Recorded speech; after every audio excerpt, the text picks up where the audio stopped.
I could have grown up trilingual, and by that I mean I could have grown up speaking Spanish, Quichua, and English, but I didn't because my grandmother decided not to teach her younger kids Quichua as a way to protect them from being marginalized and discriminated against within Ecuador. And my mom was like number 12th of her kids, so she didn't learn it, and she always told me that she always wanted to. So when my family immigrated to the US and I was 7, I don't think it ever even remotely crossed my parents' mind to stop speaking Spanish and to not teach us Spanish. That I saw a lot of my Latino peers lose their Spanish. Like literally in the first 2 years, they would always talk to me in Spanish and ask me. And then they'd stop speaking it. They'd only speak in English, and I'd conform and whatever. But it's that easy. It's that fast. And it was mostly, I think, I can't say for everybody exactly why it happened, but I know one symptom of it was that we were told not to speak it. In the lunch hour, I remember first and second grade, the patrolling teachers or whatever, they would come up to us, and whenever they heard us speaking Spanish, they would be like, "Speak English." And now those first 2 years for me, I didn't have enough English to speak of. Like, where was I supposed to learn it? It was only learning it out at school, and at home I was learning Spanish.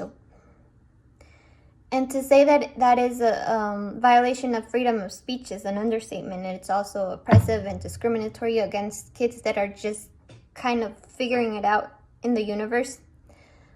But also, when kids grow up that way sometimes, and I'm not saying all the time, they grow up with this self-inflicted self-hatred of their culture or whatever, because they are painted in a light that's so negative and they believe it. And then my prediction is that's what breeds traitors that voted for that guy. So the dangers, and also obviously it's erasure of our cultures, of our communities, of our identities, and of our multicultural beauty. I remember I asked my mom, I don't know if this was first or second grade, around the same time, that I wanted her to teach me how to write in Spanish so that I could write letters to my cousins who I left back at home. And although she says that I had told her that it was because I wanted to learn to read big books just like my sister. It could have been both, honestly.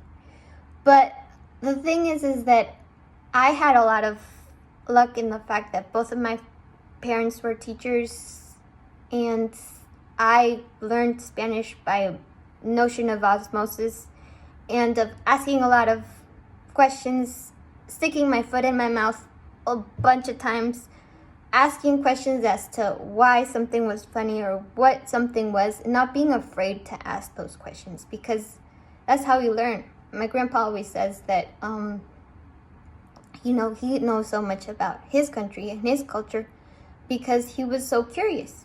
In the same way, I mean, for me, it's completely weird and unnatural to speak another language besides Spanish with my family and with the Latino community.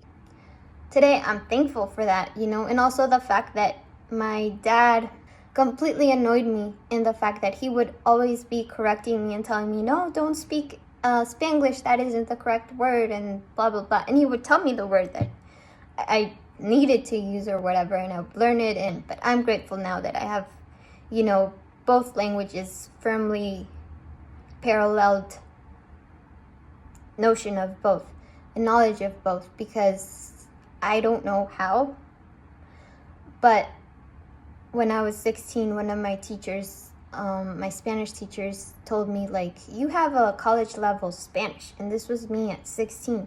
And I was like, really?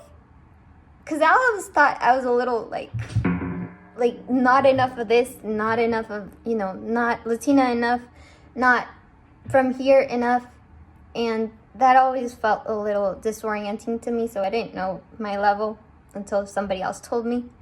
one of the biggest resistance if you guys speak another language is to keep speaking it. Make that be your act of resistance and rebellion against this administration. I'm gonna keep doing it. Honestly, it's the easiest way. And it also informs my work. I mean, that's why I lost on part of my whole heritage because of something this stupid. And honestly, I would one day want to learn that. And if I have the chance, I'd like to fully learn Portuguese and Italian, because they're the two Romance languages that are closest to me or easiest for me to kind of understand. I understand a lot. Watched a lot of novelas and stuff. Oh, and actually, novelas are another way that I learned this, which might sound stupid, but it's culturally appropriate. But anyway, I wanted to, sign off and say that if you don't know another language, learn one. Make that be a part of your act of resistance.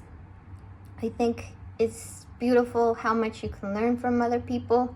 I know I have, like I said, so much knowledge. And when you ask people, you put them at a level where they feel important because they can teach you something.